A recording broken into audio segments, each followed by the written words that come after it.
Kembali bersama saya Valentino Wariki dari channel Better Belajar Teologi. Pada konten kali ini kita akan mempelajari tentang imperfect aktif indikatif.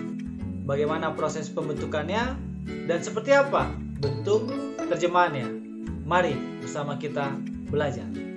Dan kali ini kita akan membahas tentang imperfect aktif indikatif.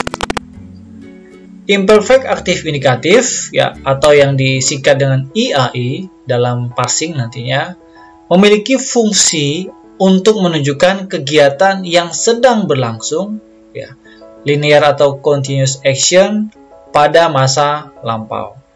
Nah, seringkali imperfect aktif indikatif ini disamakan dengan past continuous tense ya, yang rumusnya subject tambah was atau word plus verb a.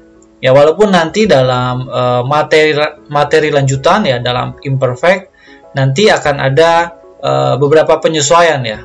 Tidak hanya selalu harus past continuous tense, tetapi ada beberapa fungsi yang berkembang dari bentuk imperfect aktif indikatif. Nanti untuk bagian ini akan saya berikan penjelasan tersendiri.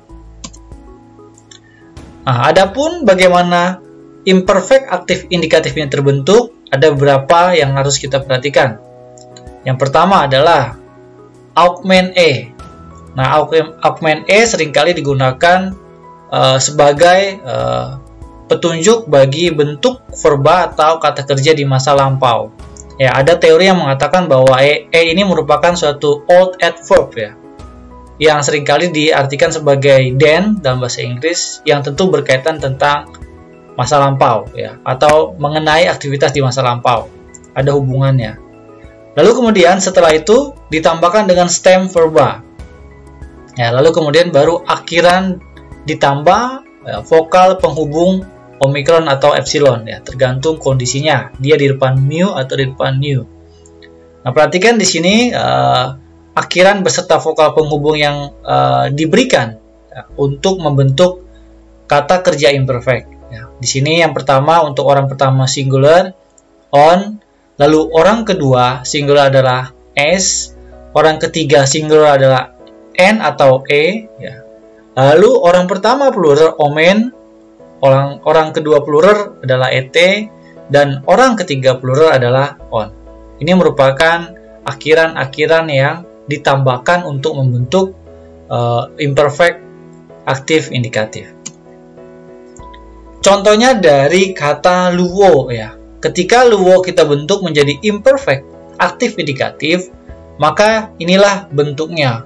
Eluon ya, yang artinya I was losing. Elues yang artinya you were losing. Elue atau eluen, he, she atau it was losing. Lalu kemudian elwomen, eluete dan eluon yang merupakan bentuk plural ya.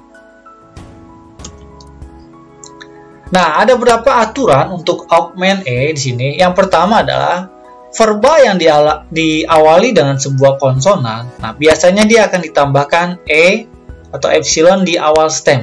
Contoh dari luo, nah, kita tambahkan e lalu ditambahkan dengan vokal penghubung dan akhirannya menjadi eluon. Dan dari luo yang bentuk present aktif indikatifnya berarti I am losing menjadi eluon yang artinya I was losing. Demikian juga pino di sini ya. Pino ditambahkan augment e menjadi e pinon yang artinya menjadi I was drinking. Ini merupakan dua contoh sederhana untuk verba yang diawali dengan konsonan dan harus ditambahkan dengan e atau augment e di awal stem ya.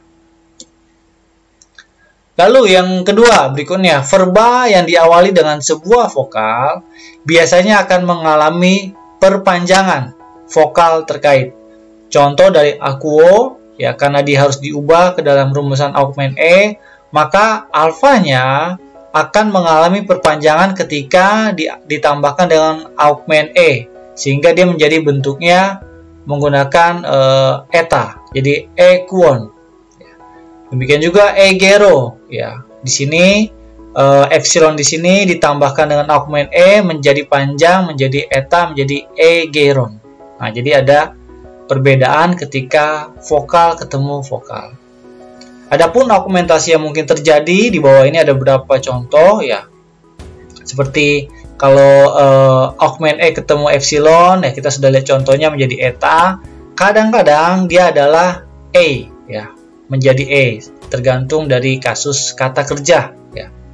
Lalu ketika augment E bertemu dengan A atau alfa menjadi eta. Lalu augment E dengan omikron menjadi omega. Lalu epsilon ya, augment E-nya dengan iota menjadi iota, lalu ada tanda aksennya.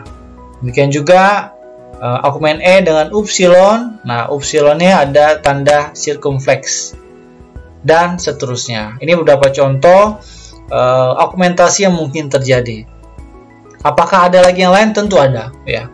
Tapi ini yang mungkin atau yang lazim terjadi di teks perjanjian baru ya. Walaupun ada lagi beberapa kombinasi yang lain yang mungkin juga bisa kita lihat nantinya di dalam teks perjanjian baru. Lalu ketika augment E ini harus bergabung kepada verba campuran ya. Dalam hal ini verba campuran itu ketika preposisi ya dengan kata kerja bergabung menjadi satu dan harus dibentuk kepada rumusan imperfect. Maka augment E-nya itu akan berada setelah preposisi dan sebelum verba. Artinya dia akan berada di tengah-tengah preposisi dan verba. Contoh dari ek balo ya. Ini kan merupakan kata verba campuran ya, dari preposisi ek dan balo ya menjadi seperti ini, ekse balon gitu ya. Lalu apago di sini. Nah, dari apo dan ago ya. Lalu kemudian ketika mereka bentuk ini harus diarahkan kepada imperfect aktif indikatif menjadi apegon. Dan masih banyak lagi bentuk-bentuk yang bisa ditemukan di dalam teks ketika verba campuran ini harus dibentuk dalam rumusan imperfect aktif indikatif. Berikut ini adalah parsingnya ya. Oti pantes edodakson ton teon. Seperti biasa, tekniknya kita harus parsing satu persatu, conjunction, sebisa mungkin taruh artinya supaya mempermudah. Ya. Lalu pantes adalah adjektif, nominatif, masculine plural, artinya adalah all. Lalu edoksason, yang adalah verb, kata kerja, imperfect aktif indikatif, third plural, yang artinya they were glorifying. Artikelnya ton, ya kita cek case-nya akusatif, maskulin, singular, the. Lalu theon, ya di sini adalah noun, ya, akusatif, maskulin, singular, God. Because they were all glorifying God. Nah, ini salah satu contoh bentuk kalimat yang memiliki atau mengandung imperfect aktif indikatif. Perhatikan, sekali lagi saya ingatkan, terutama ketika masuk ke dalam penerjemahan, seringkali kalau ada kata God ya, di sini artikelnya tidak perlu lagi dicantumkan di dalam penerjemahan. Oke, ada satu lagi contoh. Didasken gartos matetas autokai elegen autois. Ya, kita juga parsing satu persatu di sini. Didasken verb imperfect aktif indikatif, third singular yang artinya he was teaching. Gar merupakan conjunction ya, dari artinya for. Tos adalah artikel, akusatif masculine plural, the. Matetas adalah noun, akusatif masculine plural, disciple. Lalu kemudian auto adalah personal pronoun, genitif, ya maskulin. Third singular ya, yang bisa diartikan sebagai of him atau kepemilikan ya karena genitif. Lalu kai merupakan conjunction yang bisa diartikan and ya. Lalu ada elegant, nah ini juga termasuk imperfect aktif indikatif ya, third singular yang artinya he was speaking. Dan autois kembali personal pronoun ya, yang merupakan datif maskulin, third plural yang artinya to them. Nah, ketika kita susun lagi ke dalam bentuk kalimat bahasa Inggris, maka for he was teaching his disciple and speaking to them. Jadi demikian materi tentang imperfect, aktif, indikatif ya. Demikian konten kita kali ini tentang imperfect, aktif, indikatif. Tetap nantikan pembelajaran-pembelajaran berikut dan sampai jumpa. Salam.